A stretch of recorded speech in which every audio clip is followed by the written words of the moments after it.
A próxima segunda-feira será marcada pelo retorno das aulas presenciais na macro-região e em todo o estado de São Paulo. Ribeirão Preto é uma das cidades em que apenas escolas estaduais e privadas vão poder funcionar e a volta da rede municipal ainda segue sem definição. A macro-região integrada em tempo real. Em Ribeirão Preto, recebemos a psicopedagoga Anita Carvalho. Em São Carlos, a dirigente regional de ensino do estado, Débora Blanco. Em Araraquara, o doutor Vitor Almeida, que é médico. Bom, começamos aqui nos estúdios de Ribeirão Preto com a psicopedagoga Anita Carvalho. Anita, na próxima segunda-feira, praticamente em todas as cidades da macro-região, retornam as aulas presenciais no estado e também nas redes particulares. Enquanto isso, a rede municipal segue sem essas aulas presenciais. A gente pode dizer que esses alunos do município terão um abismo comparados com as outras redes? Boa tarde. Boa tarde. Bem, eu não diria um abismo, né? Mas que os prejuízos eles já estão sendo de uma forma ou de outra apresentados, isso a gente pode dizer. E é claro que haverá um déficit grande em relação às crianças que já estão retornando, aquelas que já retornaram no início do ano e essas que vão retornar agora a partir de segunda-feira. Então, assim, eu digo que não vamos dizer abismo por conta do desenvolvimento cerebral, né? Como eu sempre digo, que o cérebro ele tem uma elasticidade, mas que há sim um déficit grande e um prejuízo, isto com certeza. Que tipo de déficits a gente pode destacar? Que tipo de prejuízos essas crianças da rede municipal, que ainda não estão tendo esse convívio, né, digamos assim, em grupo, vão ter e estão tendo? E se isso não voltar, que tipo de prejuízo maior eles podem ter? Olha, vamos dizer assim, já começa desde a autonomia, porque a educação infantil, o trabalho dela é todo voltado para que a criança possa, em um ambiente apropriado, conquistar a sua autonomia, né? O trocar de roupa, o ir ao banheiro, enfim, todas essas habilidades que são necessárias no ensino fundamental, né? Uma criança que ela já tem a sua autonomia conquistada, aquela criança que a gente diz assim, já está independente, o aprendizado dela no ensino fundamental vai ser imenso, né? E é isso que é trabalhado na educação infantil. Pedagogicamente falando, é isso, é a autonomia da criança. E isso é muito importante para que depois, quando ela estiver no primeiro, segundo, terceiro, quarto aninho, quinto ano, ela possa, sim, estar absorvendo o valor acadêmico. Até porque, Anita, tem coisas que só os professores podem passar para as crianças, né? Nem tudo os pais podem oferecer. Exatamente, porque o pai, ele é pai e a mãe é mãe, né? Então, quer dizer, eu digo assim, cada um na sua função. Então, o pai e a mãe, eles não estudaram a pedagogia para poder passar o conteúdo.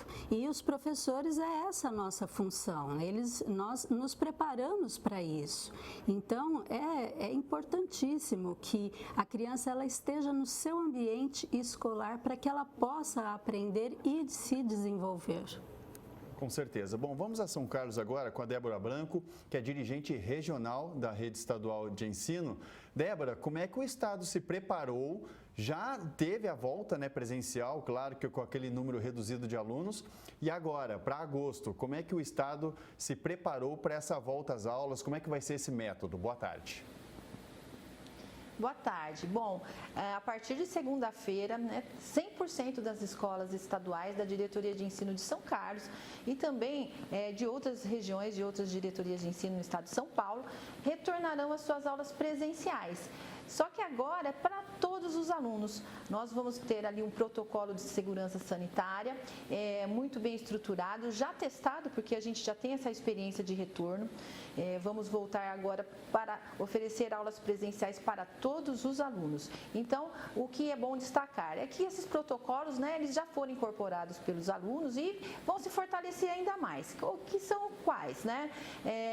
A aferição de temperatura na hora da entrada da escola, o distanciamento físico de um metro, tanto nos espaços livres como também dentro das salas de aulas, que já estão todos já demarcados e separados, preparados, a higienização das mãos constante, o uso de máscara obrigatório e para para os professores, nós temos, além de todos esses protocolos, o Face Shield, que também é uma exigência para que ele possa se proteger também ali no dia a dia, no contato com os seus alunos, né? E então nós estamos assim, preparados para isso, nós estamos felizes, a expectativa é muito grande e as escolas estão assim ansiosas e preparadas para esse retorno. Não é para menos, né, Débora? Bom, vamos a Araraquara agora com o doutor Vitor de Almeida, que é médico. Doutor, o ambiente escolar, os prédios das escolas são ambientes seguros? A gente sabe que aqui em Ribeirão Preto, inclusive, eles estão passando por vistorias por parte de infectologistas. Pela experiência do senhor, a escola é um ambiente seguro neste momento de pandemia? Boa tarde. Boa tarde. Olha, em primeiro lugar, a escola, principalmente para as classes mais baixas, ela é muito mais segura do que a casa das pessoas. Tem muito mais estrutura, é muito mais fácil você fazer um ambiente seguro numa escola do que na própria casa da maioria das crianças. O que eu tenho visto é o seguinte, primeiramente, as crianças estão totalmente estressadas, deprimidas, agressivas, mudando de comportamento totalmente. Houve uma destruição do aprendizado. A destruição foi exatamente o que foi falado agora. Você está ensinando uma criança, paulatinamente, ela encontrar um caminho, tá? Todo dia você está treinando a criança, vai por aqui, vira à direita, à esquerda, etc. De repente você tem uma quebra dessa educação. Acabou, o cérebro dela vai recuperar, mas vai recuperar com muita dificuldade. Foi uma destruição total na educação, no mundo inteiro, mas aqui no Brasil, obviamente, bem pior. Se a criança é pobre, não ter ido à escola significa que provavelmente ela passou até privação alimentar, tá? Sofreu violência psicológica em casa, porque os pais estão estressados, obviamente. E é o que todos falam, a professora é insubstituível. É muito importante isso. A pandemia provou o óbvio. A professora, o professor, o ensino é insubstituível, não adianta. Ensino à distância para a criança é muito bonito, mas é 10%, 20% do que a criança precisa aprender. Entendeu? Não tem jeito. Imagina, um médico teórico, um dentista teórico, um engenheiro teórico, não adianta isso.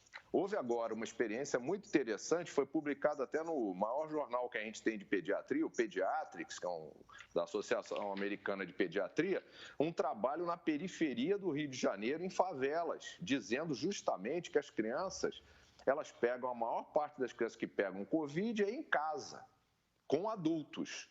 Elas não são transmissoras, elas são 6 vezes menos transmissoras do vírus do que um adulto. Ou seja, a gente tem que preservar essas crianças, essa geração vai estar perdida e a luta continua. O vírus vai continuar. Pode vacinar todo mundo, vão dar a 3ª dose em Israel.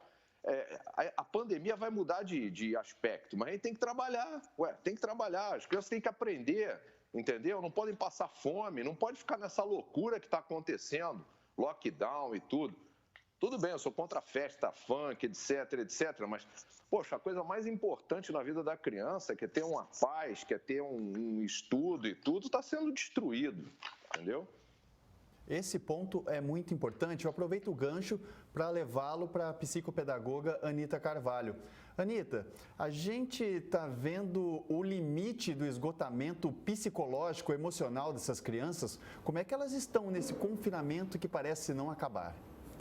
Olha, é aquilo que eu falei, os prejuízos serão enormes e já estão chegando, né? Como bem disse o pediatra, é verdade. As crianças, elas estão, assim, estressadas, porque as aulas online, eu vou até defender aqui os professores, porque realmente eles se desempenharam, eles correram atrás, eles se aperfeiçoaram a maneira de ensinar. Então, assim, você pega aulas online muito boas, mas o que acontece? Nós temos um processo ensino-aprendizagem, né? Então, nem tudo aquilo que eu ensino, a minha criança ou o meu aluno aprendeu. Esse não é um instrumento para essa faixa etária das crianças. Ou seja, a aula online, ela está causando um estresse, porque aquilo que para as crianças antes era um motivo de lazer, de diversão, de prazer, né? Quando eles iam jogar videogame ou fazer qualquer brincadeira ali, ou mesmo procurar um desenho, alguma coisa assim, no notebook, no celular, no tablet, hoje virou, mudou, não é mais isso. E o cérebro não foi programado para aprender conteúdo acadêmico dessa forma.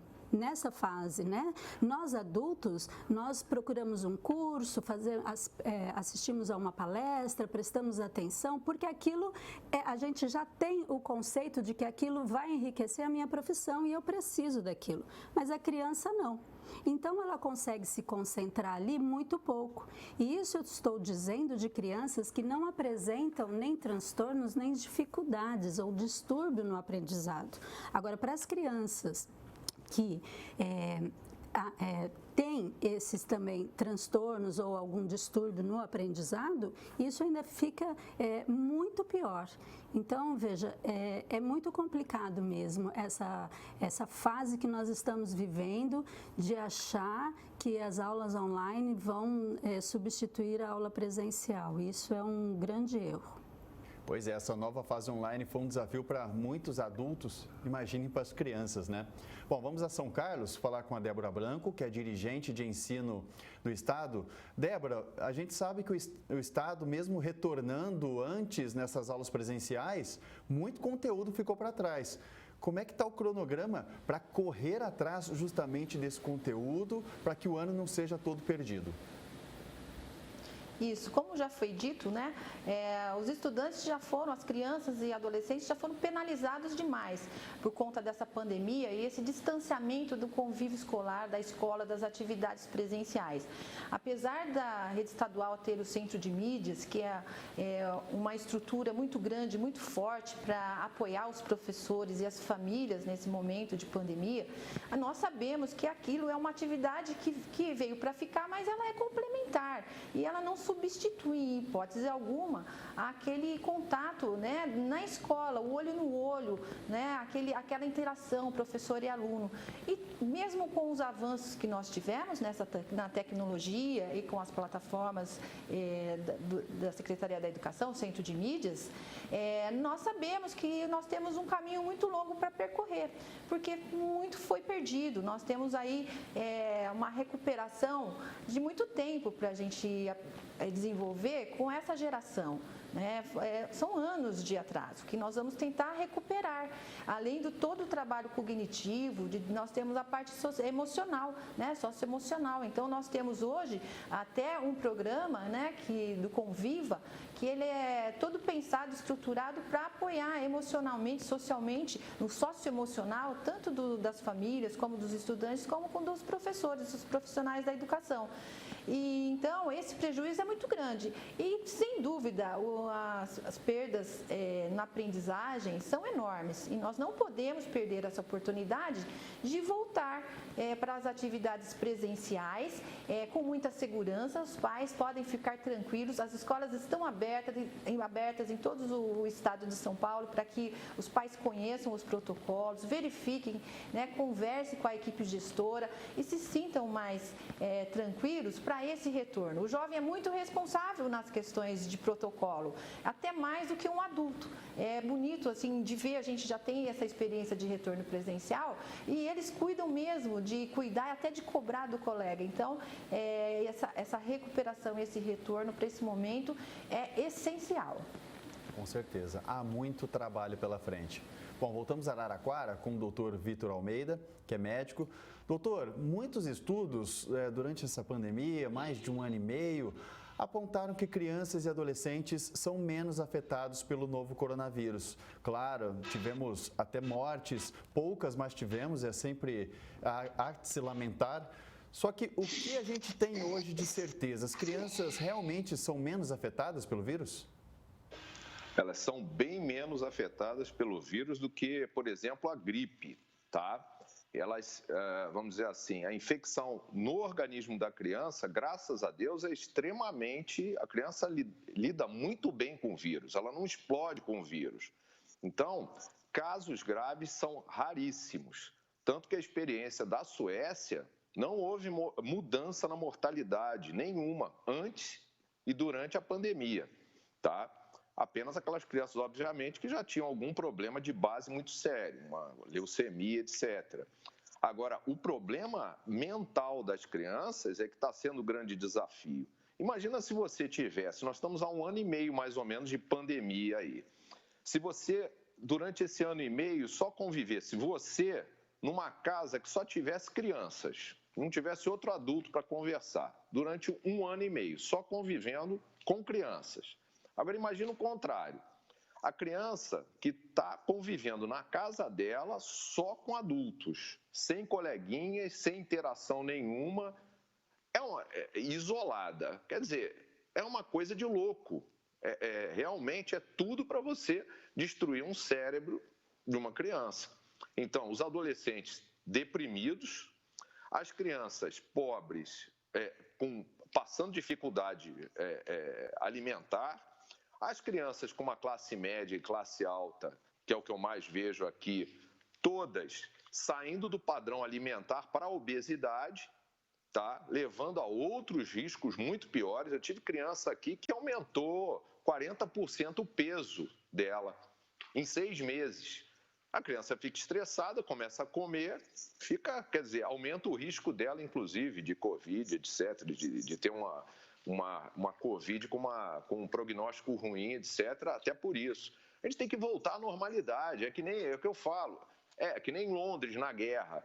Durante a Segunda Guerra Mundial, os ingleses pararam de trabalhar, pararam de produzir até as armas, etc. Não, tem que continuar, a vida continua.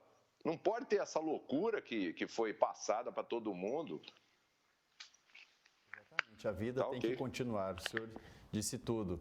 Bom, voltamos rapidamente agora com a psicopedagoga Anita Carvalho. Anita, é difícil para as crianças entenderem? Temos a retomada da economia, dia 17 de agosto, não teremos mais restrições. Será que dá uma bagunçada na cabeça delas ver que o comércio, tudo está funcionando normal, mas as aulas delas não voltam? Com certeza, né? Com certeza dá sim uma bagunçadinha, embora elas não tenham o conceito disso, mas elas já começam a ter aquela noção do porquê, né? Então, por que tudo pode voltar ao normal, mas a minha vida não? Eu volto a dizer, a criança ela necessita de um ambiente seguro, de um ambiente onde ela confie nas pessoas para que ela possa realmente reter o valor acadêmico e ter o seu aprendizado não comprometido. Então, com certeza, essa questão aí, a criança sente sim. É isso. Agora lá em São Carlos, com a Débora Blanco, dirigente de ensino do estado. Débora, muitos professores cobraram a segunda dose da imunização contra a Covid para retornar às aulas. A gente sabe que o estado já faz esse trabalho. A vacinação avançou e bem com os professores, né? Principalmente aí de São Carlos. Essa situação está praticamente controlada. Sim, exatamente. A vacinação nos profissionais da educação, ela avançou em 100% de todas as pessoas que estão ligadas à escola, seja funcionário, professores e diretores. A vinculação da segunda dose, ela foi bem estabelecida, bem clara para a rede, que são para as pessoas do grupo de risco, com comorbidade ou por idade, né? Que elas sim têm que vincular o seu retorno à segunda dose os 14 dias. O outro público que já era apto, né, saudável, que já estavam trabalhando, então esse público já está com a primeira dose, já está prestes a já tomar a segunda dose e nós temos aí segurança com esse retorno em relação aos profissionais.